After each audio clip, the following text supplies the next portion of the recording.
Being in the public eye from a young age, when I started acting, it wasn't something that was on the forefront of my mind as being my career. And then I had a pretty bad accident. I was on Nickelodeon. I know. I'm the #1 show in the Exactly. world. It's been a great journey. It's everything to me. So it's literally everything to me. I don't know how to explain it any other way. It's genuinely everything to me. And things got much worse after 9/11. Do people know that about you? No, they don't. And it's not for them, to be honest, it's for me. Stay strong. These things will dissipate and disappear out of your life quicker than you know it. I wish I had somebody telling me that when I was younger. You want to be different. Trust me, you want to be different. Pacific Rim, Hollywood, the CW, and then this cafe. Yeah. Was it a move or a flex? It was definitely a move. I didn't have any intentions of flexing on anyone when I moved back to Australia, that's for sure. Yeah, I moved back to Australia to open up this cafe, mostly to be with my family, though. My family have been in hospitality for so long. We have to be one of the oldest hospitality families in the country at this point.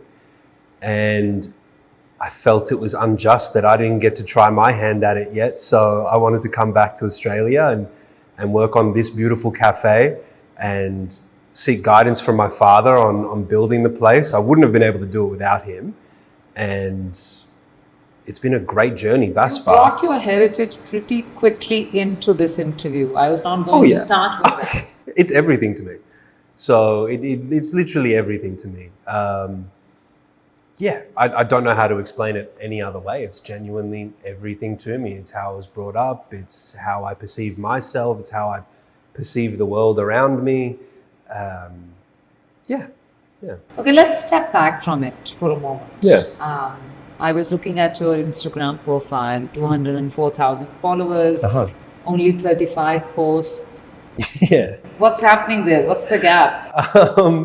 I just don't really use Instagram like that anymore.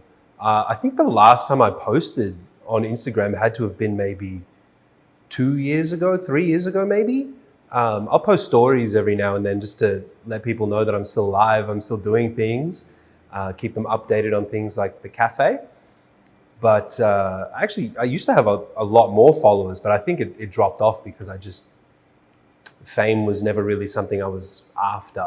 So tell me when you, everyone knows your story. You went from being this kid on TV and then you went to Hollywood and now you've come back. But what's one thing that you've never told anyone on camera before? Well, I think I can say this. I definitely would have been uncomfortable saying it if I did an interview maybe 10, 15 years ago. It was a different environment back then. But I'm very proud Pathan. I don't think I could have said that 10, 15 years ago. It definitely would have affected my career in ways that I didn't want it to affect my career. If I had owned my heritage and who I am as a person, I wouldn't have been able to talk about it and have the career that I have today. But I think we're past that. I'm definitely past that. I've definitely grown up past needing the validation of the industry or anyone else around me. I am who I am. That's a Pathan. So your generation processes faith and identity different than my generation. Oh yeah. Does, you know? Identity is huge for me. Being in the public eye from a young age, a lot of people forget that when you're on TV, when you're a child, when you're absolutely. 14, 15, you're growing up in front of people. You're growing up in front of millions of people around the world. And so you're consistently being bombarded with people telling you how you should be before you even get a chance to discover who you are as a person. And that's why my identity, to me, I hold very close to my chest, very close to my heart, because it's the only thing I have, really. It's the only thing I know that is definitely true in this world, is the way I see myself. And I don't allow anybody to tell me any otherwise anymore. So, yeah. So is that what you wear on your sleeve? I do wear my heart on my sleeve in that respect. Very proud of who I am. Very proud of the things that I've done.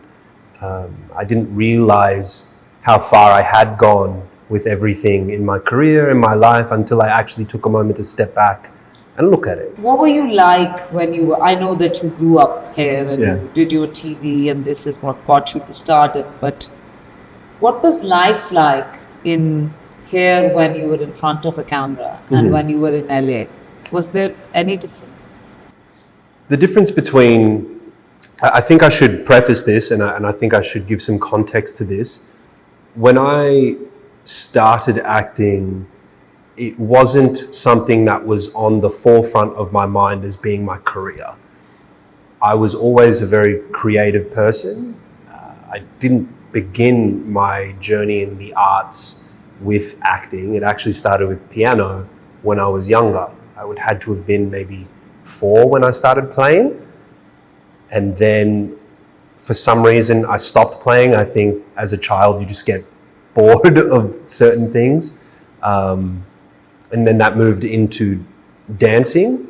And then I was a dancer, professional dancer, break dancer for about, I want to say about 6 years. And then I had a pretty bad accident. Yeah, you broke your back. I read that in your profile. That's what literally got you to Hollywood, and that's what changed your It was the silver lining to trajectory it in all. a way. Yeah. I sat down with my mum after going through months of physical rehabilitation and just said to Mum, I really need to find something to put all this energy into, all this creative energy, and Mums know best. You know, my mum definitely knew for me what was best and where I should be channeling my energy. And she suggested that I try acting. Now, I took acting classes when I was a baby. I must have been like 5 or 6 years old because I used to have a terrible stutter. And once again, my mum thought it'd be a good idea for me to try acting classes because the whole motion of reading. Put yourself into an act and Exactly. you forget yourself and then maybe. That speaking is easy. I hadn't taken any real acting classes. I hadn't taken any real initiative in growing my acting muscle. It's just something that clicked for me. I started going on auditions, and this isn't a normal thing. This doesn't happen to everyone. Couldn't have planned it. So what happened? How did you end up there?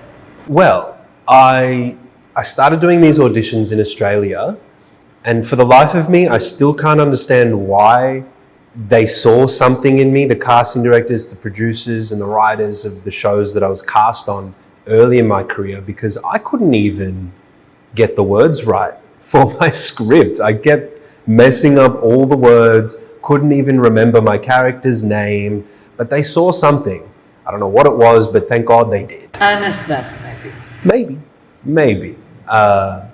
Yeah, so that... You go to LA. Yeah, so fast forward, I book a role in Australia called Nowhere Boys, and that catapulted my career. By then you were already on to fame in Australia. A little bit. I was, it was the first season of Nowhere Boys. I must have been maybe 16 years old, and I was still in high school, by the way. I was still trying to get my high school diploma and film a television series at the exact same time. No easy feat.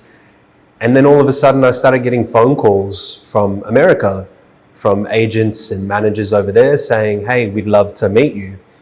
People love the accent, you know? And it's actually, I'll give you some examples of that. When I was in America, I went on quite a few auditions where I knew I wasn't really right for the role, but I wanted to get in that room and see the people who were putting that show on and meet them.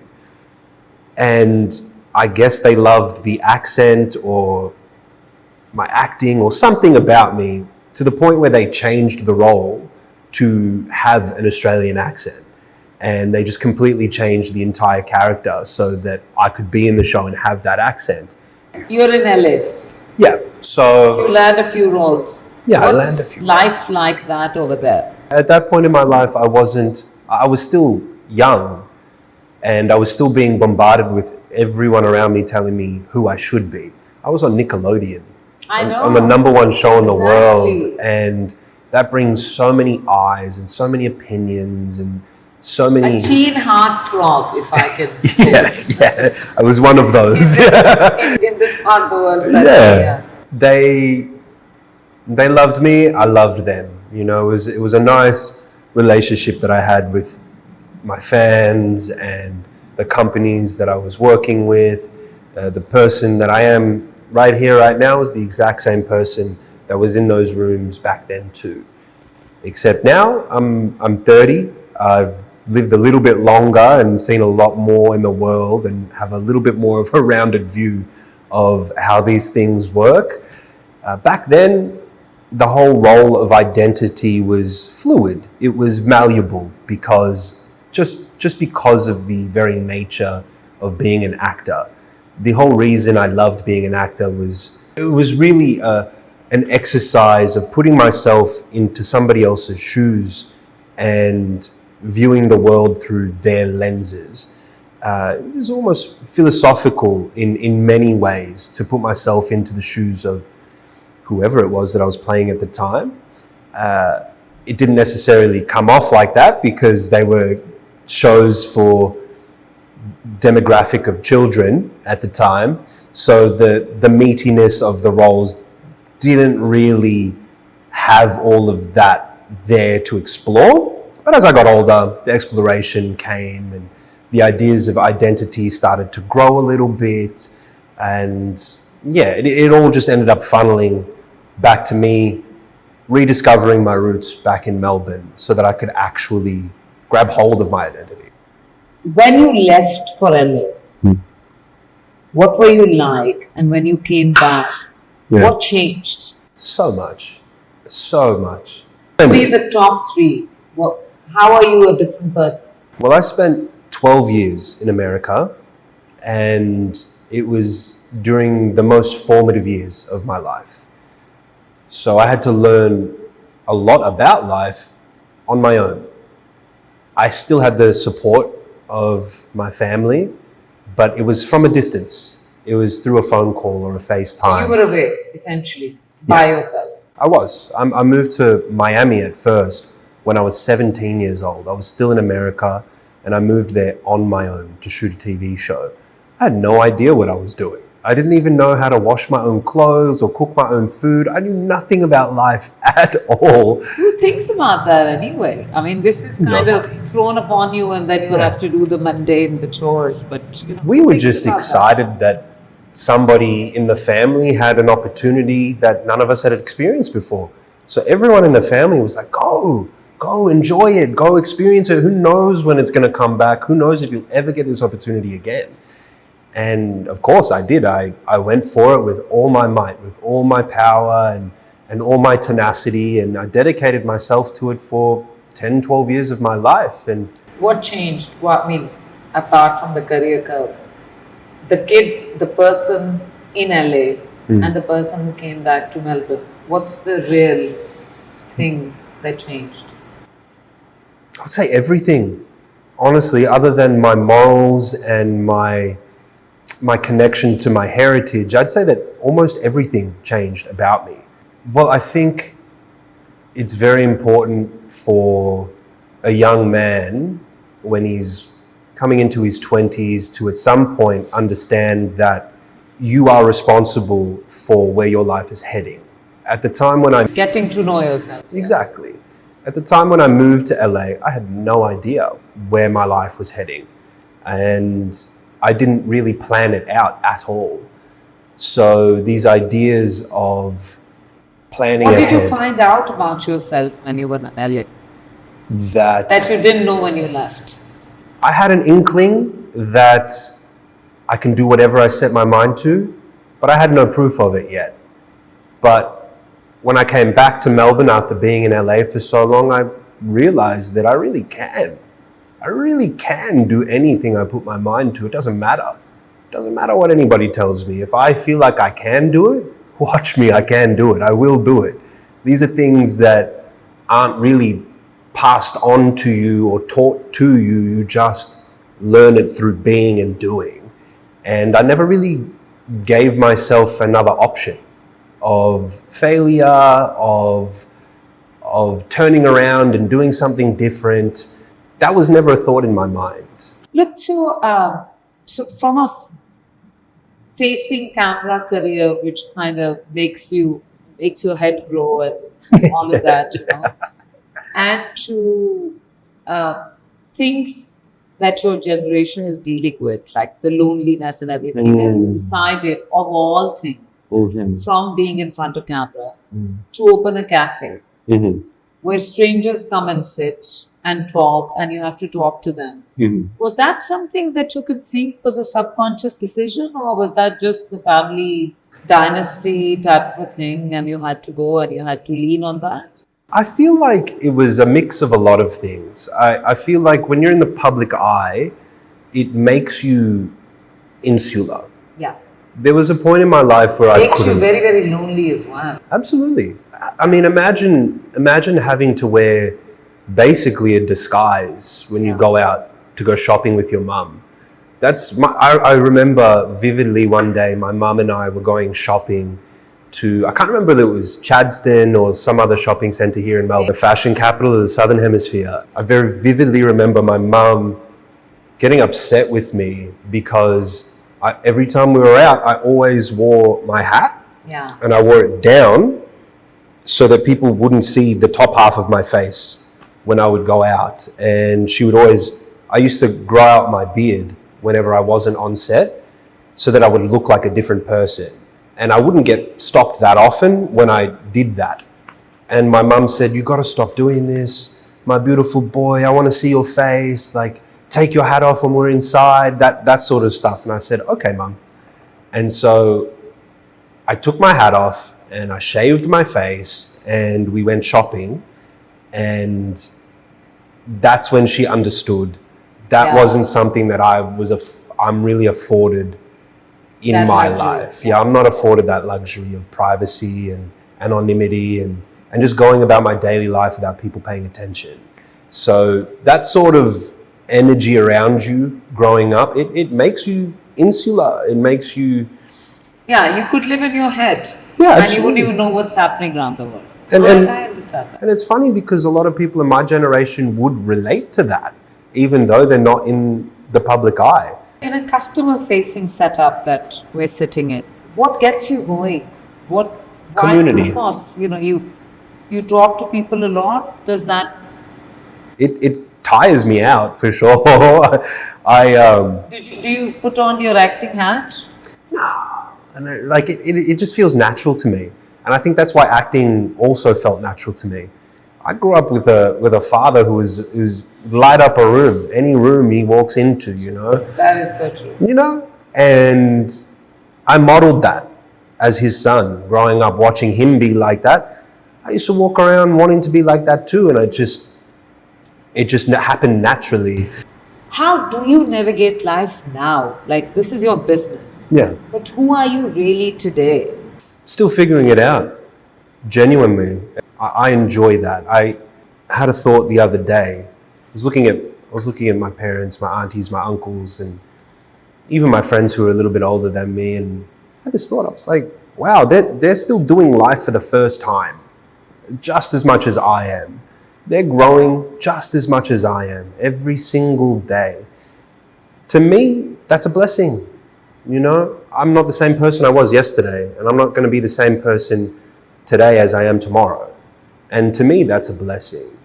The boundaries lie in how we treat other people around us and how I would like to be treated as a person with... For me, in self-discovery is just a matter of realizing that my mistakes aren't mistakes. I've gone broke maybe 2 or 3 times opening this cafe. It took 2 years too long to build this space, but I was dedicated to it. There was a moment in my life where I couldn't even afford to put petrol in my car to drive down to the cafe to help out with building it. or to be with the builders to choose out materials and get the design right. And I was getting cans and glass bottles from my dad's restaurants just so that I could hand them in. And that's everyday stuff for a lot of people. Literally, a lot of people who would discover. I think a lot of people watching this though would not have considered that an award-winning actor is just like that. You could pass. Yeah. Oh, absolutely. But where's the fun in that? Where's life in that? When I was a child, when 9/11 happened, my life changed drastically. How? Because I was the only Muslim kid in my area. I went to vastly white schools when I was younger, me and my siblings, and we were passing. Are you telling me you were racially profiled in this part of the world? Are you kidding me? Are you kidding Really? me? With my name? Yeah. Well, I grew up with the vast majority of people around me, the boys in the footy club. You know, their names were like Jake or Alex or Chris or James or, you know, those sorts of names. They were very white names. There's nothing against that at all. But when you go to a school like that and your name is Rahart and your brother's name is Imran and your sister's name is Zarmina and you're the only Muslim kid in the school who... I didn't realize that your name gave you all of these experiences that every brown kid has. I could tell you so many stories about how the way other people perceive me has affected me and the people around me in ways that we weren't expecting.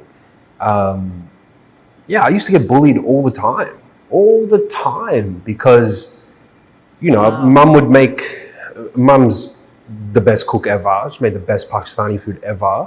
And she would put it in my lunchbox for lunch. And kids would just bully me because I had curry in my lunchbox or like a curry sandwich or something. Or I had a paratha in my lunchbox or something like that. And I'd get bullied for that. You know, there's things like that.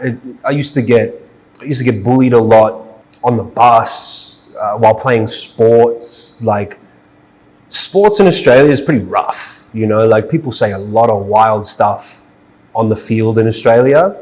And they tend to throw all of that animosity towards whoever's different on the field. And I'll give you just the most clean-cut example of that ever. When I first moved to America, I wasn't getting that many auditions. And I was struggling to understand why. I'm on this award-winning show. You know, I've got a lot of momentum behind me. Why isn't this thing working for me? And I sat down with my manager at the time, with my father as well, and he suggested that I take up a stage name. Because at the time, having the last name... actors do. Yeah. Globally. I just didn't even think about it. And I thought, you know what? That's a good idea. Let's see what happens. Because it was still very early on in my career, and changing a name at the beginning of my career wouldn't have affected my career that much in the long term. So I said, let's try it. We try it. And all of a sudden, the auditions came flooding in.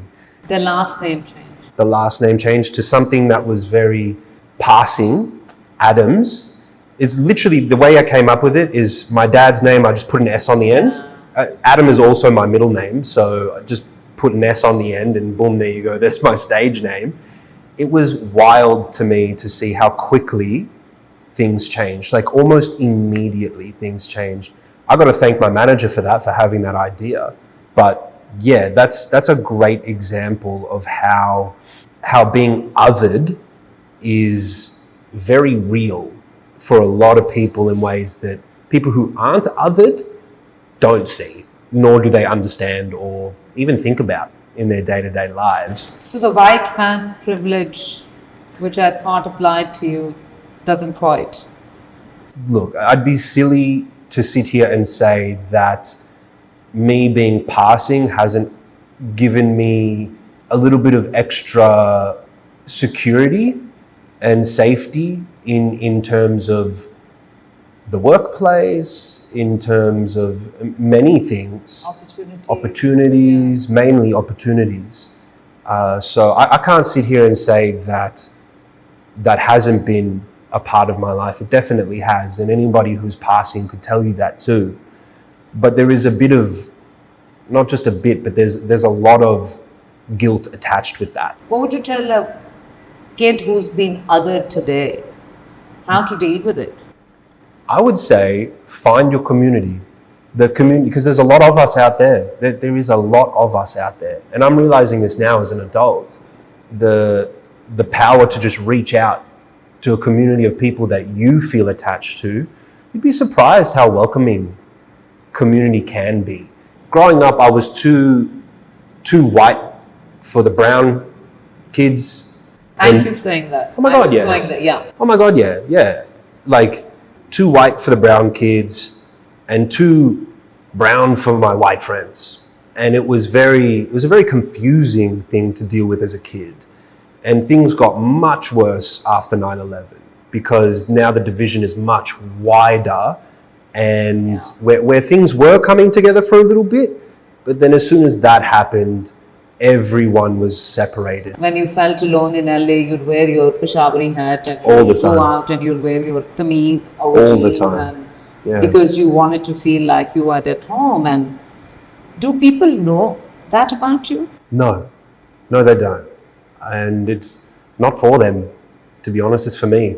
I don't feel the need to project that into the world. What will you tell that kid who's being bullied for the identity that his parents gave them? Or he's too young to even take that up. You took that up. What would you tell that kid? Stay strong. These things will dissipate and disappear out of your life quicker than you know it. It's irrelevant. The opinions and the things that people project onto you as a third gen person, as someone who's mixed culture, it's irrelevant. That's not you.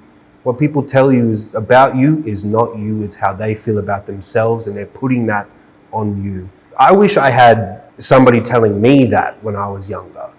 I wish I had people telling me, don't worry about what these guys say to you. People still liked me.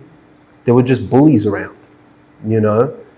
And I tended to gravitate towards people who are also being othered in one way, shape or form. I would tell the kids today who are third gen, who are fourth gen, who are still trying to hold on to their culture, keep diving into that part of you that you're being ridiculed for. There's a reason for it. You're being othered because you're different. That's okay. You want to be different. Trust me, you want to be different. Who wants to be the same as everybody else? There's no fun in life that way. At least that's how I see it. When you do find your community of people, and when you get older, when you're past all the childish stuff of high school and you're growing into yourself, when you find that community of people who are also trying to find their culture, it is so cathartic to explore. Right, Oh my God, yes, to explore. It's like to speak the language that you didn't even know you knew. Exactly.